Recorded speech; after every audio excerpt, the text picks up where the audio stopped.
இன்னைக்கு காயல் சமையல் பகுதியில் நம்ம பார்க்க போகிறது நேயர்கள் விருப்பம். அதாவது நிறைய பேர் கேட்ட தம்மட ரெசிபியை தான் இன்னைக்கு நம்ம செஞ்சு காமிக்க போகிறோம். நிறைய நண்பர்கள் தொடர்ந்து காயல் சமையல் பகுதிக்கு பார்த்துட்டு வீடியோ அப்லோட் பண்ண உடனே நிறைய மெசேஜ் பண்ணுறீங்க. ரொம்ப ரொம்ப சந்தோஷமாக இருக்குது. அந்த மாதிரி தொடர்ந்து பார்த்துட்டு உங்கள் கருத்தை எங்களோட ஷேர் பண்ணிட்டுருங்க. நிறைய கமெண்ட்ஸ் படிக்கும்போது ரொம்ப சந்தோஷமாக இருக்குது. முடிஞ்ச வரைக்கும் நான் எல்லாத்துக்குமே கமெண்ட் ரிப்ளை பண்ணிட்டு இருக்கிறேன். தொடர்ந்து உங்க நிறை குறைகளை எங்களோட ஷேர் பண்ணீங்க. இப்ப வாங்க காயல் தம்மடை எப்படி செய்யலான்றத பார்க்க போறோம். ஃபர்ஸ்ட் ஸ்டெப்பா ரவை 200 கிராம் எடுத்திருக்கேன். தேங்காய் 2 தேங்காவோட தலைப்பால் 150 ml 200 ml வரைக்கும் எடுத்துங்க. மைதா 50 கிராம். இப்போ தலைப்பால் எடுத்த அதே கிண்ணத்திலேயே நான் ரவையை முதல்ல ஊற வைக்க போறேன். ரவையை வறுக்க தேவையில்லை. இப்போ முதலா ட்ரை பண்ணுறவங்க கொஞ்சமாக இந்த அளவுக்கே நீங்கள் ட்ரை பண்ணி பார்க்கலாம். ரவையோட 50 கிராம் மைதா மாவு, இது போக கொஞ்சம் தடவுறதுக்கு நமக்கு, அதாவது கிண்ணியில் தடவுறதுக்காக அது கொஞ்சம் மாவை நான் எடுத்து வச்சுருக்கேன். அதையும் கொஞ்சம் நல்லா மிக்ஸ் பண்ணிடுங்க. 2 தேங்காவுடைய தலைப்பால், நேற்று அந்த வீடியோ உங்களுக்கு நம்ம காயல் சமையலில் அப்லோட் பண்ணியிருந்தேன். பார்க்காதவங்க இந்த லிங்க் இருக்குது, அதை பார்த்து தெரிஞ்சுக்குங்க. அந்த பாலில் தண்ணி சேர்க்காம நம்ம எடுத்துருக்குறோம். ஏன்னா இந்த மாவுக்கு நம்ம பிசையும் போது தண்ணி எதுவுமே சேர்க்கக்கூடாது. தேங்காய் பால் அல்லது திக்கான பசும்பால், அதுதான் 2 தான் சேர்ப்போம். தேங்காவோட தலைப்பால் மட்டும்தான் நம்ம யூஸ் பண்ணுறோம். 2வது 3வது பாலை இதுக்கு நம்ம யூஸ் பண்ணக்கூடாது. அதாவது அந்த 2வது 3வது பாலை நம்ம நெய் சாதமோ அல்லது வேற எதுக்காவது யூஸ் பண்ணிக்கலாம். கொஞ்சம் கொஞ்சமாக இப்போ தேங்காய் பால் சேர்த்து நம்ம கிண்டி விட்டுக்கிட்டே இருக்கணும். கொஞ்சம் கொஞ்சமாக தேங்காய் பால் விட்டு கிண்டும் போது நமக்கு அது சப்பாத்தி மாவு பதத்தில் வரும். ஃபஸ்ட்டு ஸ்டெப்பு நல்லா பெசரி விட்டுக்கிட்டே இருங்க.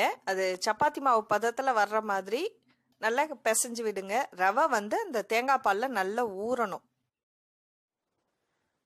நான் இப்போ இதில் ஒரு தேங்காய் பாலில் உள்ள அளவுக்கு தான் ஊற்றிருக்கேன்.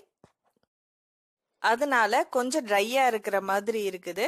ஸோ நம்ம அதுக்கப்புறம் மீதி இருக்கிற பாலையும் நான் இதில் ஊற்றி கொஞ்சம் நல்லா கட்டி இல்லாமல் பிசறிக்கிட்டே இருங்க.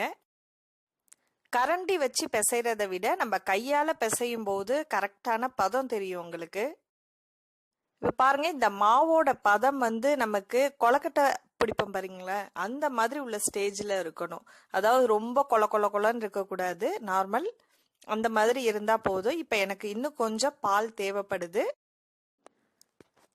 தேங்காய் பால் பத்தலைன்னா கொஞ்சம் 1/2 லிட்டர் பாலை, பசும்பாலை நல்லா சுண்டை காய்ச்சிடுங்க. அது 1/4 லிட்டருக்கும் கொஞ்சம் கம்மியாகிற வரைக்கும் நல்லா சுண்டை காய்ச்சி ரெடியாக எடுத்து வைங்க. காய்ச்சி வச்ச பால் நல்லா ஆறி இருக்கட்டும். இப்போ அந்த பாலை நான் கொஞ்சமாக இதோட ஆட் பண்ணிக்கிறேன். அதாவது ஒரு 1/4 டம்ளர் அளவுக்கு தான் நான் இதில் ஆட் பண்ணியிருக்கேன், அதிகமாக சேர்க்கலை. தேங்காயோட பால் நம்ம எடுக்கிற விதத்தை பொறுத்து நம்ம இதை சேர்த்துக்கலாம். தேவைப்பட்டுச்சுன்னா இதை சேர்த்துக்கலாம், இல்லைன்னா வேண்டாம். இப்போ பாருங்க, நல்லா பிசைஞ்சு சப்பாத்தி மாவு பதத்தில் வந்துருச்சு. இதை நம்ம ஒரு 2 மணி நேரம் ஊற வைக்க போகிறோம். அப்படியே மூடி போட்டு ஊற வச்சிடுங்க. அதுக்கப்புறம் தான் மற்ற இனிப்பு பொருட்கள்லாம் சேர்க்கலாம். இப்போ 2 மணி நேரம் ஊறிட்டு இருக்கு. அந்த ஸ்டேஜில் நம்ம சீனியோட ஏலக்காவை அரைச்சி வச்சுக்கணும்.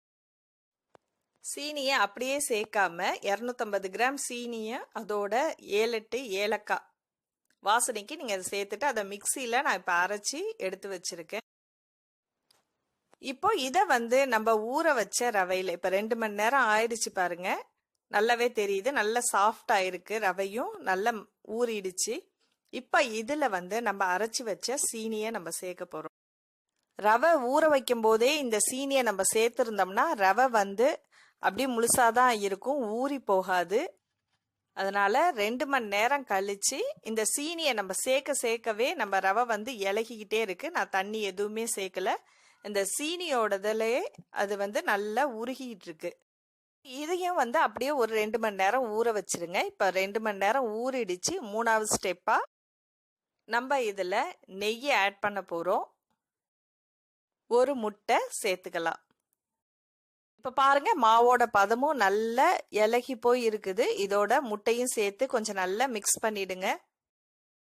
அந்த சீனி உருகி இந்த முட்டையோட பதமும் நல்லா சேர்ந்துருச்சு. நல்லா கட்டிப்படாம கலக்கி விட்டுக்கிட்டே இருங்க. இதோட நெய் 100 ml நெய் விட்டுருக்கேன். நெய்யும் நல்லா சேர்ந்து மிக்ஸ் பண்ணி வச்சிருங்க. இப்போ முட்டை சேர்த்ததுக்கு அப்புறம் நம்ம ரொம்ப நேரம் வைக்கக்கூடாது, பேக் பண்ணணும். இப்போ மேலே அலங்கரிக்கிறதுக்காக நான் வந்து இந்த பாதாம் பருப்பு, முந்திரி பருப்பு, இந்த மாதிரி நட்ஸ் உங்களுக்கு விருப்பமானது எது வேணால் நம்ம இதில் சேர்த்துக்கலாம். இந்த மாதிரி நீட்டமாக பொடிசாக கட் பண்ணி நம்ம அது மேலே தூவணும். சில பேர் மாவோடையும் கலந்து நட்ஸ் யூஸ் பண்ணுவாங்க. இது நான் மேலே தூவுறதுக்கு மட்டும் இதை நான் கட் பண்ணி வச்சுருக்கேன். இந்த மாதிரி நீட்டமாக ரொம்ப பெருசாக கட் பண்ணாமல் பொடிசாக கட் பண்ணி போடுங்க. இப்போ தம்மடா கிண்ணியை காமிக்கிறேன். இந்த மாதிரி டிசைன்லேயும் இருக்குது, இல்லைன்னா ஃபாயிலில் வர்ற அந்த கப்பையும் நீங்கள் யூஸ் பண்ணிக்கலாம். தம்மடா கிண்ணியை நல்லா க்ளீன் பண்ணிவிட்டு அதில் ஃபஸ்ட்டு நெய்யை அப்ளை பண்ணிங்க. பேக் செஞ்சு எடுத்ததுக்கு அப்புறம் அது ஒட்டாமல் வர்றதுக்காக அதில் மைதா மாவை கொஞ்சம் அப்படியே ஸ்ப்ரெட் பண்ணி விட்டுடுங்க, பெரட்டி விட்டுடுங்க. இந்த 1/4 கிலோ மாவுக்கு, அதாவது 200 கிராம் மாவுக்கு ஒரு 20லேருந்து 25 வரைக்கும் நமக்கு இந்த மாதிரி தம்மடை கிடைக்கும். அது கிண்ணத்தோட சைஸை பொறுத்து போல் எல்லாத்துலேயும் அப்ளை பண்ணி அதில் மைதா மாவையும் கோட்டிங் கொடுத்து வச்சுட்டேன். மைதா மாவு கோட்டிங் நிறைய கொடுத்தீங்கன்னா அது நம்ம தம்மடை எடுக்கும்போது மேலே வெள்ளை வெள்ளையாக பிசுறாக தெரியும். அதனால் அதிகமாக இல்லாமல் பார்த்து வச்சிங்க. இப்போ நல்லா கலந்து வச்சுருக்கேன் மாவு. இந்த மாவை கொஞ்சம் கொஞ்சமாக ஒரு குழிக்கரண்டி அளவுக்கு இதில் ஊற்றி நம்ம எடுத்து வச்சிடலாம். இந்த மாதிரி சின்ன சின்ன கிண்ணத்தில் ஊற்றும் போது பார்க்கவும் அழகாக இருக்கும். குழந்தைங்கள்லாம் விரும்பி சாப்பிடுவாங்க. இது காயல்பட்டினத்தில் ரொம்ப ஃபேமஸான ஒரு ஸ்வீட்டு. எடுத்து வச்ச அந்த முந்திரி, பாதாம் இதை வந்து மேலே தூவி விட்டுடுங்க. இது காயல்பட்டினத்தில் ரொம்ப ஃபேமஸான ஸ்வீட். எல்லா ஷாப்லேயும் கிடைக்கும், நிறைய வீட்லேயும் இது சேல் பண்ணுறாங்க. இப்போ நம்ம நண்பர்கள் கேட்டதுனால இந்த ரெசிபி எங்கள் பெரியம்மா சித்திட்டையும் கேட்டுட்டு நான் உங்களுக்காக ஷேர் பண்ணுறேன். இப்போ நல்லா ப்ரீ ஹீட் பண்ணியிருக்கேன். அதாவது 20 நிமிஷத்துக்கு 2 பக்கமும் ஹீட் ஆற மாதிரி 200 டிகிரியில் வையுங்க. ப்ரீ ஹீட் ஆனதுக்கு அப்புறம் அதை வந்து டிகிரியை வந்து 160 மாற்றிட்டு ஒரு 20 மினிட்ஸ், அதாவது உங்கள் அவனை பொறுத்து ஒவ்வொரு அவனுக்கு தகுந்த மாதிரி நேரங்கள் வந்து மாறுபடலாம். அதாவது இன்னும் கொஞ்சம் உங்களுக்கு ப்ரௌனாக வேணும், நான் கொஞ்சம் ஒயிட்டாகவே எடுத்திருக்கேன். அதாவது இன்னும் ப்ரௌனாக வேணும்னா ஒரு 5 நிமிஷம் கூட வைக்கலாம். இப்போ ஆறுனதுக்கு அப்புறம் அந்த மாதிரி தட்டுங்க, எடுத்து தட்டினீங்கன்னா டக்குன்னு கீழே விழுந்துடும். இப்போது ரெடி ஆயிடுச்சு. சுவையான காயல் தம்மடை ரெடி ஆயிடுச்சு. நீங்களும் செஞ்சு பார்த்துட்டு உங்கள் கருத்தை எங்களோட ஷேர் பண்ணுங்கள். இந்த வீடியோ உங்களுக்கு பிடிச்சிருந்துச்சுன்னா மறக்காமல் லைக் பண்ணிவிட்டு உங்கள் கமெண்ட்ஸை ஷேர் பண்ணுங்கள். அடுத்த ரெசிபியில்